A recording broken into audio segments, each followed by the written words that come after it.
The night is beautiful, so are the faces of my God's people. The stars are beautiful, so are the eyes of my God's people. Beautiful also is the sun. Beautiful also are the souls of my God's people. Kumbaya, my Lord, kumbaya. Kumbaya, my Lord, kumbaya. Kumbaya, my Lord, kumbaya. Oh Lord, kumbaya. Kumbaya, Gullah for come by here. Welcome to Boone Plantation, one of the many, many plantations along what we call the Gullah Geegee corridor that gave birth to the Gullah Geegee people and the Gullah Geegee dialect.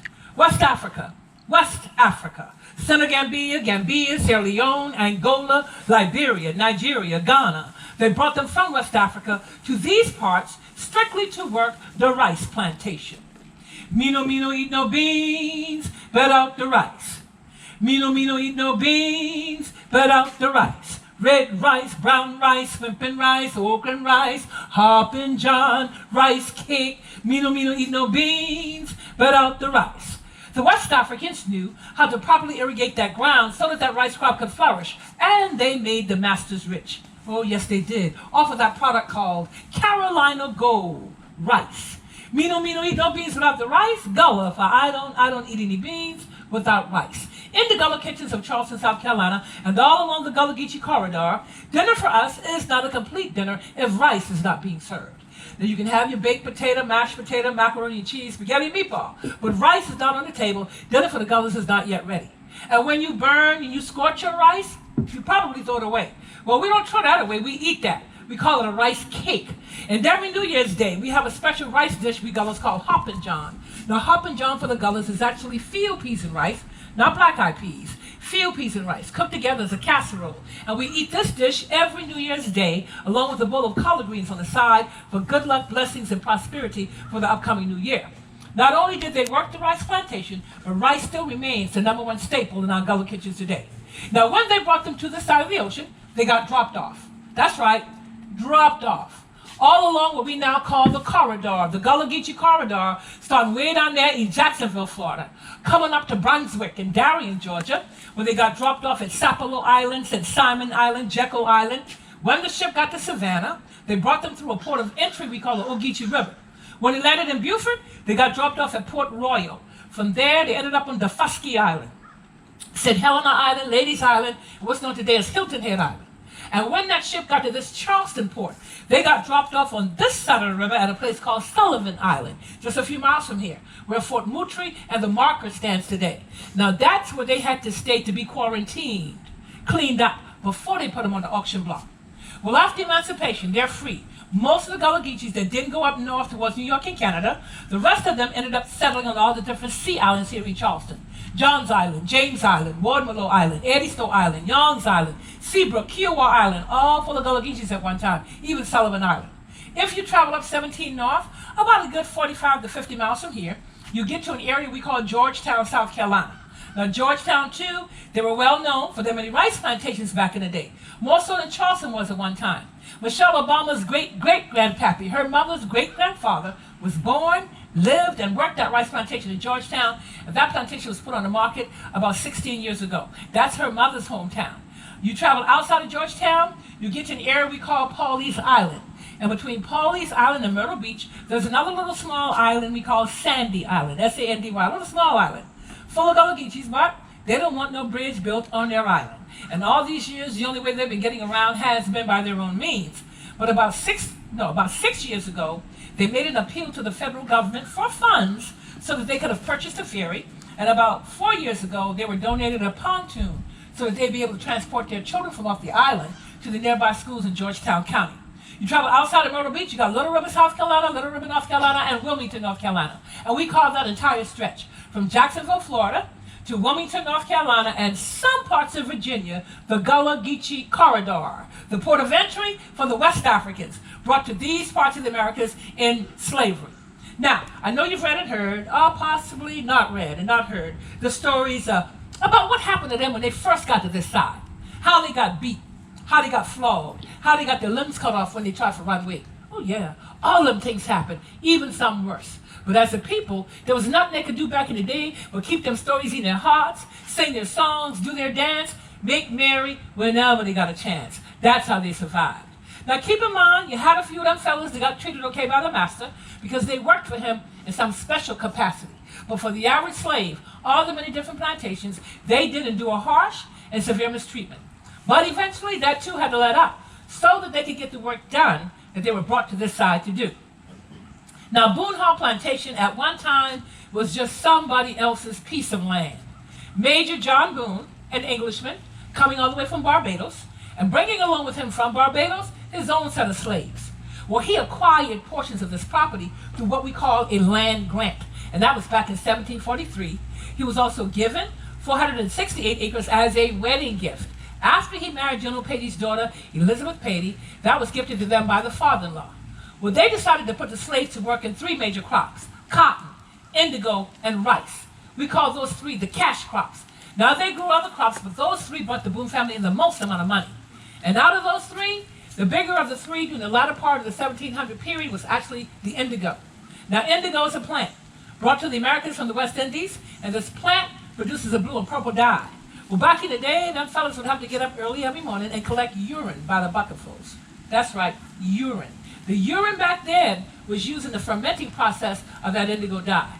Well, Mrs. Boone falls sick, passes away, Master Boone eventually passes away, and their son Thomas Boone inherits the entire plantation. Well, Thomas only kept it for a few years. He was one of 11 children, was given the plantation in the will, was only kept it for a few years. He eventually sold everything, lock, stock, and barrel, changed his hands several times.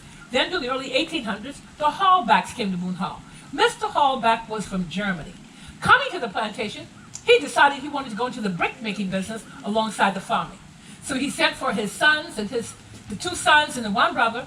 They all came over with their families, and the slaves under the Hallbacks, oh, they were putting out millions of brick off this plantation every year, providing brick for what stands today as many, many of our historic buildings, historic homes, historic churches, historic streets, historic sites, scattered all across Charleston, other cities across the state, and outside the state of South Carolina.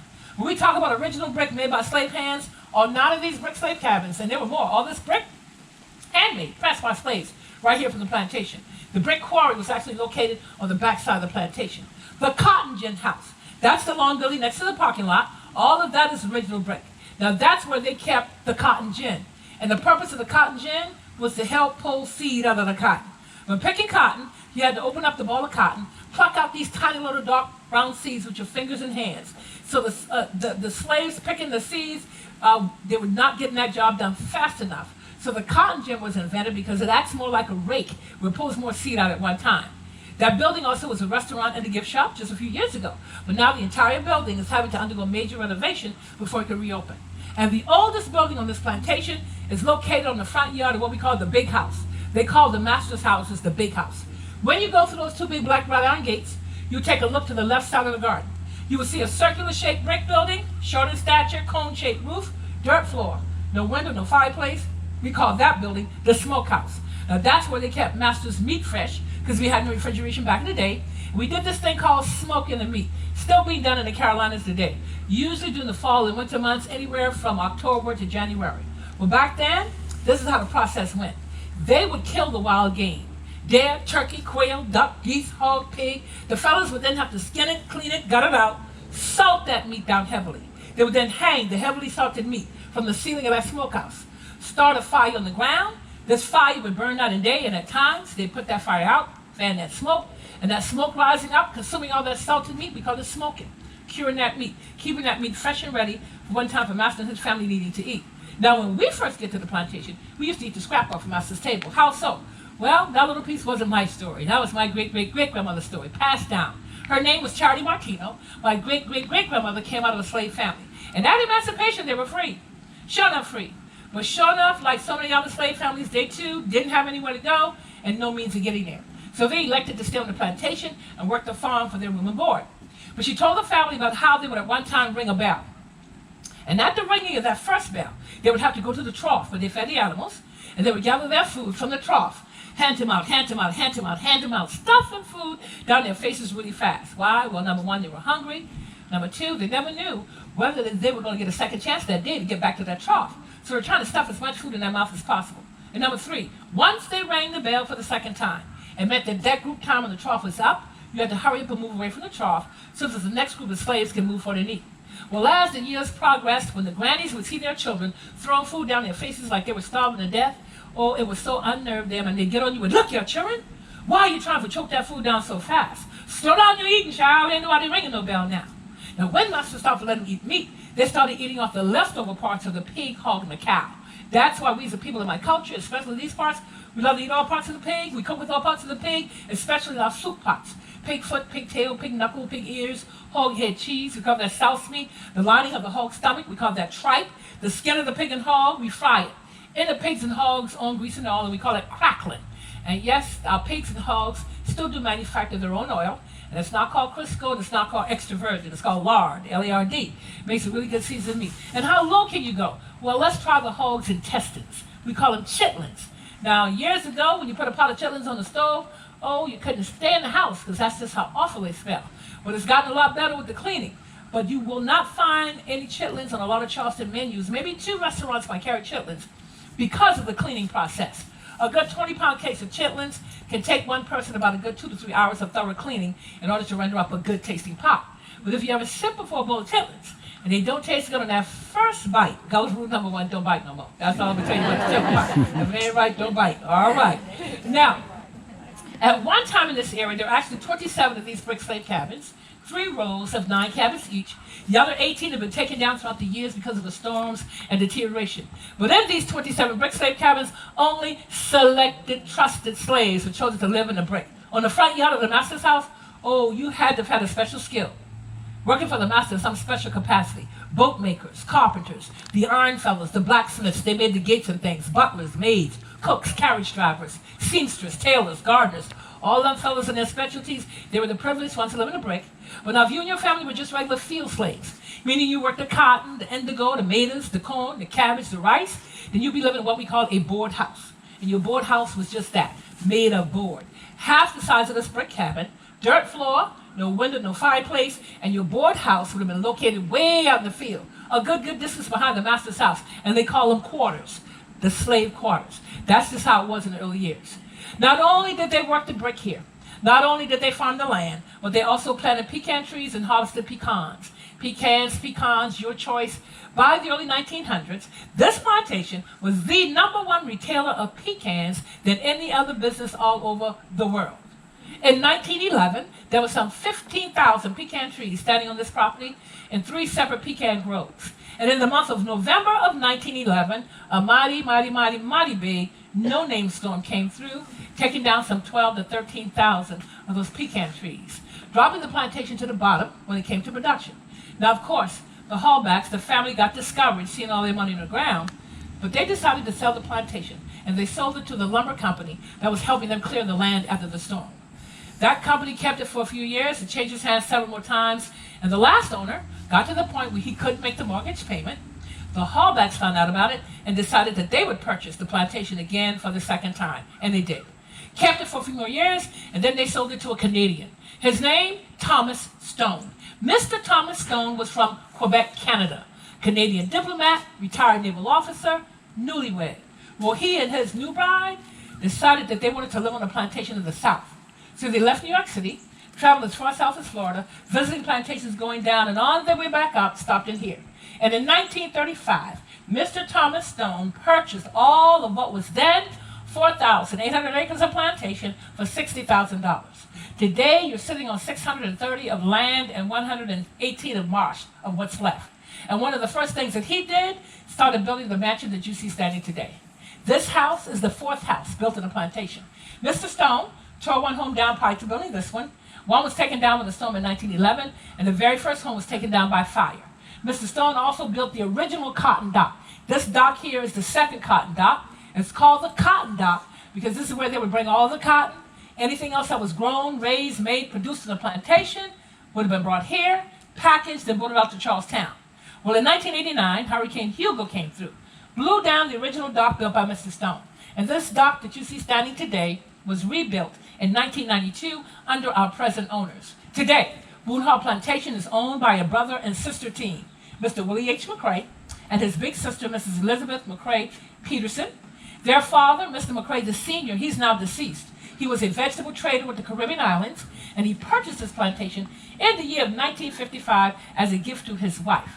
Mr. McCrae, their only son, he was only a year old when he first came in 55, and their only daughter, Miss Elizabeth, was 11 years old when she first came in 55. She now lives in California. She's an accomplished musician. The piano is her instrument, and Mr. McCrae resides in Charleston and sees about the everyday workings of Boone Hall Plantation. So when you get an opportunity, do take a walk down to the cotton dock. There are restrooms behind the petition. The last Hollywood couple, today the dock is used for weddings, corporate affairs, birthday parties, all kinds of special events. The last Hollywood couple to get married here was back in February of 2012, and that was Blake Lively and Ryan Reynolds. This house to my left, that's the plantation office. That's where all of the business is conducted. Now, coming off of those many slave ships, they brought with them many, many of their own skills, trades, giftings, and crafts. And the oldest West African craft, still going strong in our culture today, is the gift of basketry. Over 300 years of weaving coming out of West Africa. Now, the original weavers in our family were not our women. They were our men. Our men made the big work baskets, the work baskets that were coiled, and they were about half the size of this barrel. And they used those baskets to gather goods and crops out of the field. But now, when the women wanted to weave baskets for the household, they found that the material the men were using was just too rough on their fingers. Our men were weaving with split oak and white oak bark. Well, the women were already putting the sweet grass in their straw brooms. This is a very thin grass. We call it sweet grass. And we call it sweet grass because when it's green and growing, it has a very, very, very sweet odor to it. But once it's pulled and dried out, it begins to smell like regular old hay. Added to the sweet grass is a material we call bulrush. Same material that went into making Moses' basket. Now, we pull this bulrush from right out here in the marsh. It's a very thick and very long, dark brown straw. That's the straw that you see running along the sides of this basket. The plus with the bulrush is that it puts more weight to your basket, but it also can wreak havoc on the fingers when used a lot. And in the center of this basket, you will see 2 rows of a cinnamon-colored straw. Those are the long-leaf pine needles. In South Carolina, we have long-needle pine trees and short-needle pine trees.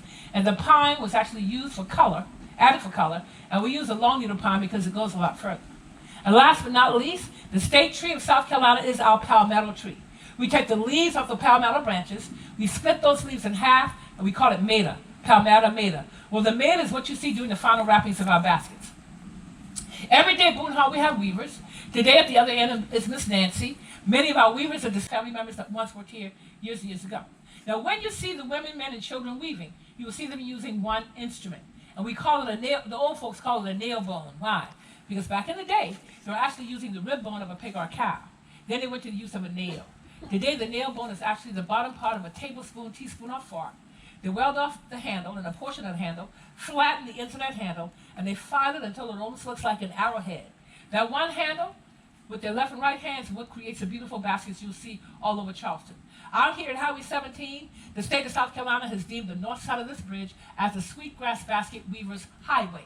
You will see basket stands on both sides of our highway, some in front of their homes, some in front of their churches, some set up in the parking lots of our shopping centers. Feel free to stop by and purchase a basket of your choice. Now, you do get a greater selection of size and style along that highway, but your cheaper baskets are usually purchased here at the plantation or at the Boone Hall Farm Market. And the market is actually a left at the gate, a left at the light, a few hundred yards up on your right, general store, cafe, gift shop. But now, if you decide to go to historic downtown Charleston, just know that you will possibly be paying historic money for your historic basket. So try to take a good look at your baskets, and you usually get your best deal in this side of town. Now, once we got settled in on the plantation, if I happened to have fallen in love with another slave and we wanted to get hitched up, you used the term get married. Well, they didn't recognize slave marriages, but if we wanted to go habitate, live together, we had to get master's permission. Why? Because we was his property. Bought, sold, done deal. And when we got permission to get hitched up, it was with the understanding that any time master wanted to sell you off, that was going to be an immediate disunion of your union. It didn't matter how long you were together, 5 days, 5 years, 10 days, 10 years. At the end of that 10th day, if master got a good sale for my spouse, he was gone. At the end of 5, 10, 15, 20 years, if master decided to sell all of our children, they were gone. The names of all slave families would have been listed on his last will and testament separately as to who was going to get who upon his passing away.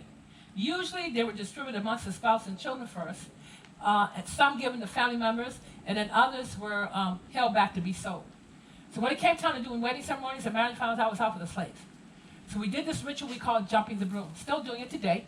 Well, back then, we took our broomgrass brooms, and we used our broomgrass brooms actually to sweep the yard. You say yard, my dialect calls it a yad. Why? Because we had dirt ground in our board houses.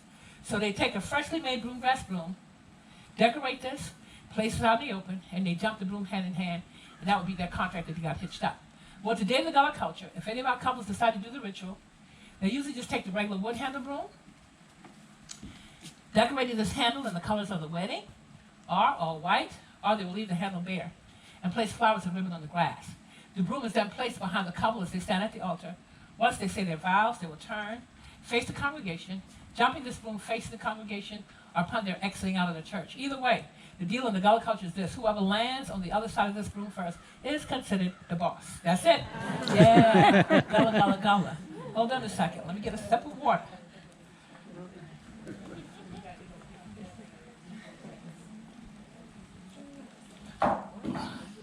Now, when those slave ships landed along our coastal waters, from Florida all the way to to Virginia, those coming off of those many slave ships, they had them tagged.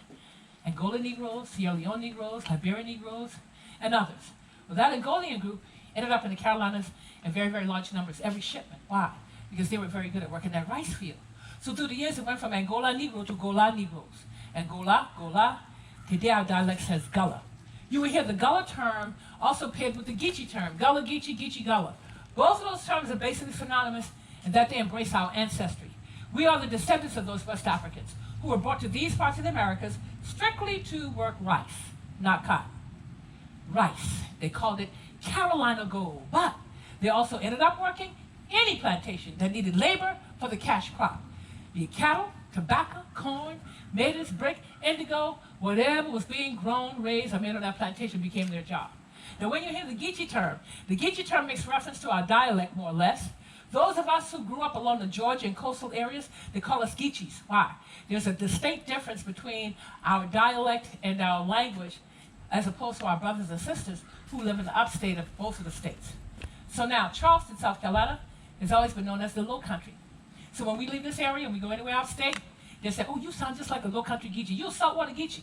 But when we leave the state of South Carolina, we get questions like, are you from Jamaica? Are you from Barbados? Are you from the West Indies? Why? Because our languages flow and sound so similar. Gullah Geechee in Florida and Georgia doesn't sound like the dialect here in Carolina. Gullah Geechee in Beaufort, South Carolina, 50 miles south from Charleston, doesn't sound like the dialect here in Charleston. Gullah Geechee in Georgetown, South Carolina, 50 miles north from here, doesn't sound like the dialect here in Charleston. This Gullah Geechee dialect here is a very, very fast-spoken, rhythmic dialect. It's a dialect where you will hear us changing blends of words, adding letters to words, taking letters away from words. We create sentences to say one thing and mean something totally different. We will engage you in conversation, laugh with you, talk about you all in one breath. You have no idea what's going on. Gullah. So now repeat after me. Kamya. Kamya. Benya. Benya. Kamya. Kamya. Benya. Benya. Those of you who are new to Charleston first timers, we always call you guys Kamyas, simply because you're coming here for the first time. I'm a Benya because I've been here for a long time. Take your TH blends. When you enunciate, you do so properly. You say this, that, there, them, then, those. In Gullah, you hear us say this, that, there, them, then, those. You say river, you hear Gullah say river, over the river. You say vegetable, you hear Gullah say vegetable or vegetable. You say vinegar, Gullah says vinegar. You say mouth, with the TH ending, Gullah says mouth. I said, what you fellas plan on greasing your mouth on the day for supper? Grease in your mouth. What you plan on eating? Taste the day for supper. If you were on a plantation years ago and you witnessed people coming in and out of the fields, you may have heard this conversation, may not have understood it. Mom, they have me working in their field. They can't see. Man, they had us working in the field all day today, from can't see to can't see. Can't see to can't see mean we got up in the dark to go to work when we couldn't see. They get to come home to the dark when we still couldn't see. Working from can't see to can't see. Now, just to share with you how we can talk about you in company and you have no idea what's going on, what's your name? Jill. If I took Miss Jill home to meet my family, this is how the conversation would go. Now, Miss Jill will understand some things, but when we got to talking about Miss Jill, she'd understand no thing. So this is how the conversation would go. Granny, I met a nice woman on the plantation named Miss Jill. Granny, please, see if you can find something in the kitchen for Jill for greasy mouth. Granny, watch out for Miss Jill now. He's a nice gal, Granny, but they tell me say hunch on the page hunts. Yes, I just call Miss Jill a thief, that's all. That's all. I said he hunch on the page hunts.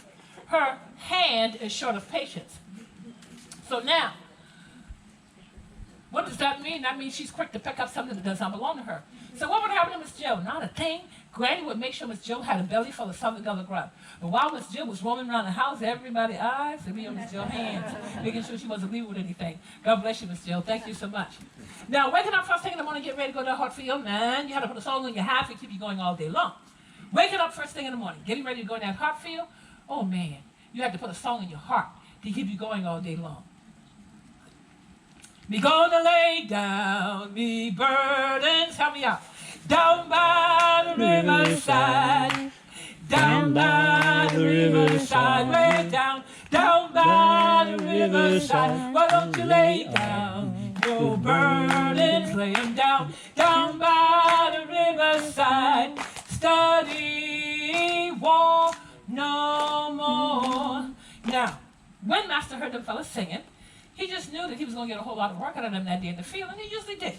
But one thing the masters never knew, many, many times when they would be singing songs, they would actually be singing out messages through their songs to the rest of the slave community.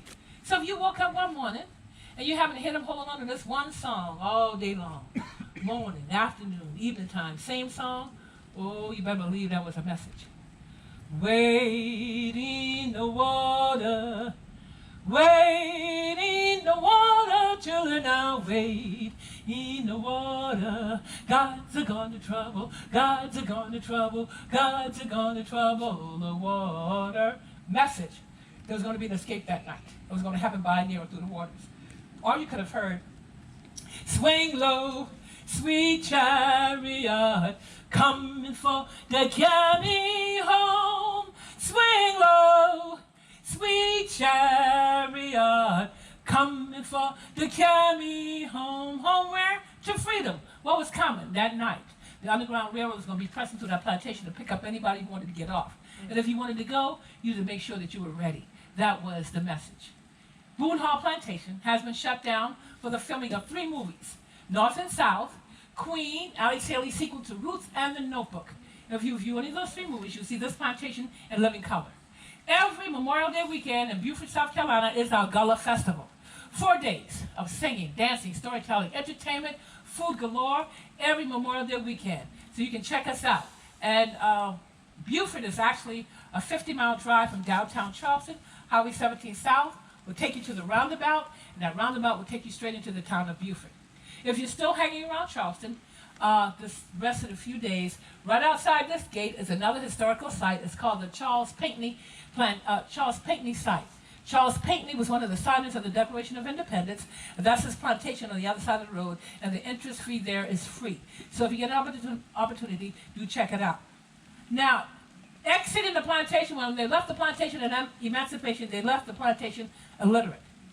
They basically left not knowing how to read and write.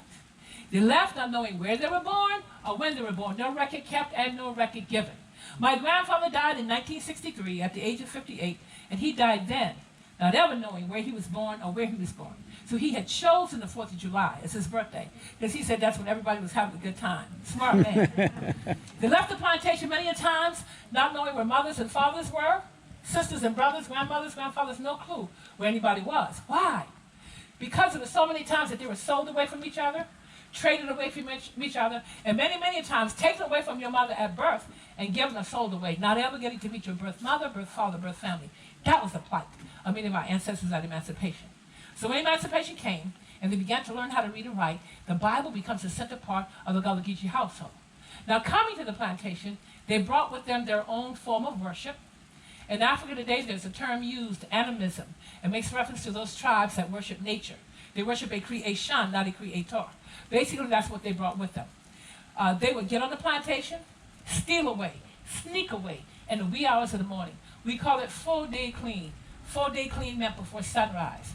They would go to the brush areas, do their circle dances, their ring shouts, but eventually, Master found out, and that was forbidden. Eventually, the plantation owners began to build churches on their plantations, and the pastors and the clergy made it a point to see that the slaves were taught about the Master's God, who eventually becomes the God of the slaves. But problem? They didn't feel comfortable having the slaves worship alongside them in their churches, so they built for the slaves these one-room shanties we call praise houses. The very last cabin on your way back is a sample of what a praise house would look like. When they left the plantation at emancipation and they went into building their own communities, they didn't build churches. They built praise houses that eventually turned into denominational churches. This is a Gullah Bible. It's called it's titled The New Testament. This particular Bible was transposed to Gullah through the early 70s, through Wycliffe Publishers, and a few specialists in the Gullah dialect. So in closing today, I'd like to share with you the Our Father prayer as written in Gullah. We, Father, what day in heaven, everybody on your name. We pray soon you will rule over the whole world. Whatsoever thing you want in this world, let them be so. Same like in heaven.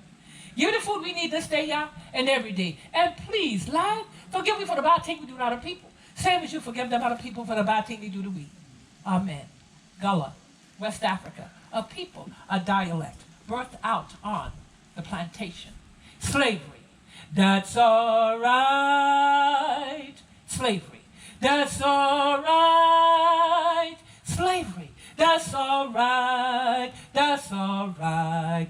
Longs my soul got a seat up in the kingdom. That's all right.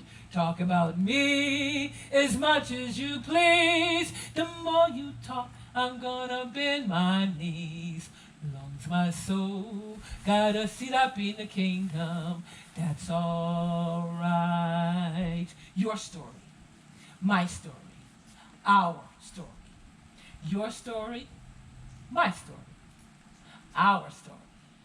Your story, my story, our story, his story. History. The night is beautiful. So the faces. So are the faces. So are the many, many faces. Faces. So are the many, many blessed faces. Faces. So are the many, many faces of all of my God's people. Good afternoon. My name is Jackie Michael, and they call me the Geegee Gal. The Geegee Gal. Gullah storyteller, historian, Boone Plantation. God bless every last one of you. Welcome to Charleston, South Carolina, and enjoy the rest of your day, guys. God bless you. Thank you. Thank you. Ooh, it's really good out here today. Yes. Enjoy the rest of this day. But do check out the cotton dot. All right. God bless you guys.